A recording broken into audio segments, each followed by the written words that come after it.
What about the nation or nations themselves? So we're going to talk about that in perspective today. Most of us around the world used to living in a nation that seems solid and everlasting, a state that provides stability, citizenship, law, economy, healthcare.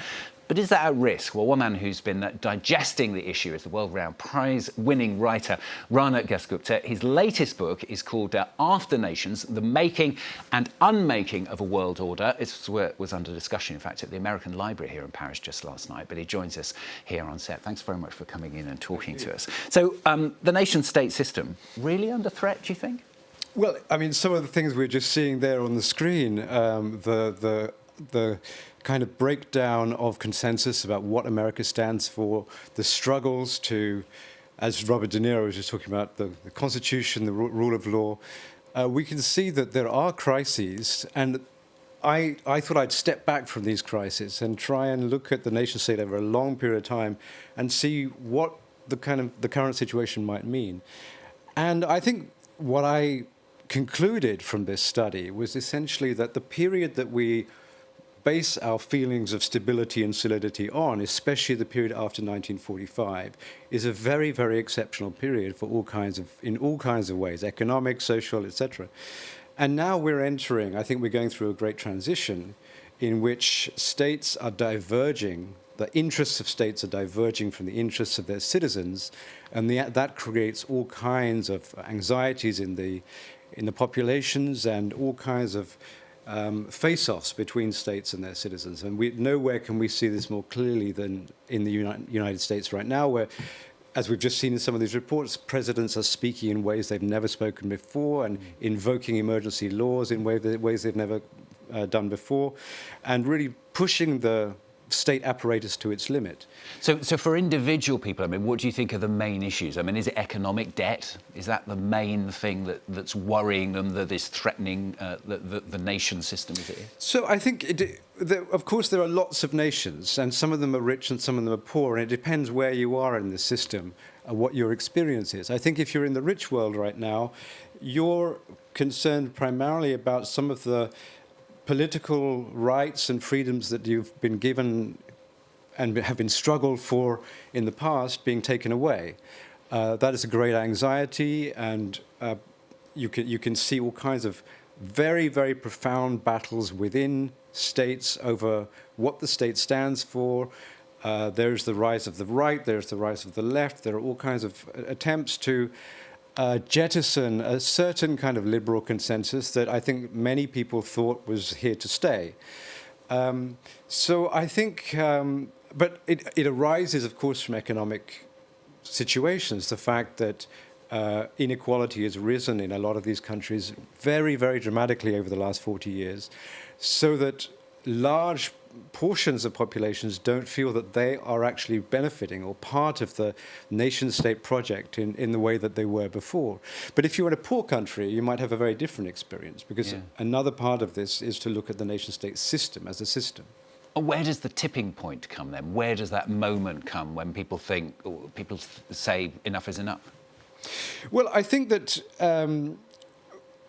these are very, very long processes. I mean, one of the things my book looks at many centuries to try and understand where we are now, because I don't think we can understand it in short periods of time. And when you look at these big transitions, they take time, and they're very confusing, and there's no clear vision of what is going to come next. So I don't think that there's one moment necessarily when everything changes and everything becomes clear. But I think the inability to come up with new ways to imagine freedom, equality, all of the basic values on which Western states have been based for quite some time. The fact that Western states have been so battered, especially the United States, by some of the onslaughts that they've faced, shows that we need to go through a sort of profound reinvention of our political imagination. How do we do that then? Well, lots of people are already doing that. I mean, Donald Trump is one of those figures. I mean, Donald Trump is a radical who's decided that the state is going to change in deep ways, and he's going to push it. So there are also in America the Silicon Valley people. They have another conception of the state.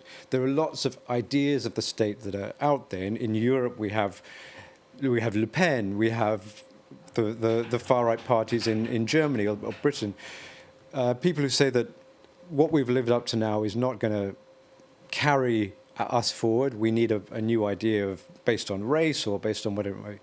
So I think what is missing in all this is a vision of the future of these countries that really arises from those core liberal values, where we are still looking to protect the citizenry and their democratic rights as the fundamental thing. But I feel that, pessimistically, I feel that we cannot rely on states themselves to do that as much as we could in the past, and we might need to be building forms of protection from states as well as through states. I know you went right back into the history books. You said it yourself as well. So look at what's happened in the past and what might happen in the future. I mean, is it possible to look into a crystal ball and see what the future is? Presumably not. Well, I think we can say certain things. I mean, I think one thing we can say is that the era of serene American hegemony is over. America is no longer comfortably and reliably and comfortably providing the global currency, providing the global legal system, providing the global police force. There are threats to that supremacy.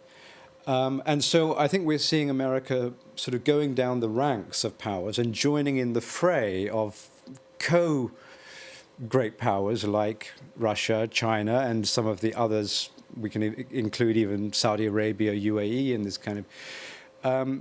and the absence of America as a kind of guarantor of the system means that the system itself ceases to be a system in a way. It ceases to have a set of values that we all agree on, a set of ideologies, and we have simply a number of competing great powers. Now, that is, in many ways, the more normal condition of history, but it's, to everybody who's grown up with recent history, it's very anxious and chaotic. We are likely to face much more competition, even of the 19th century kind, imperial competition for territory and resources.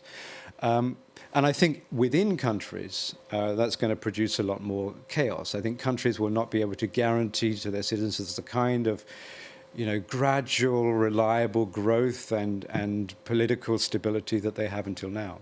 Well, it's a fascinating subject, and I'm sure our audience has been inspired by what you've told us about it. It's the book, then, After Nations, The Making and Unmaking of a World Order. Rana Dasgupta, thanks very much for coming and talking to us on the programme today.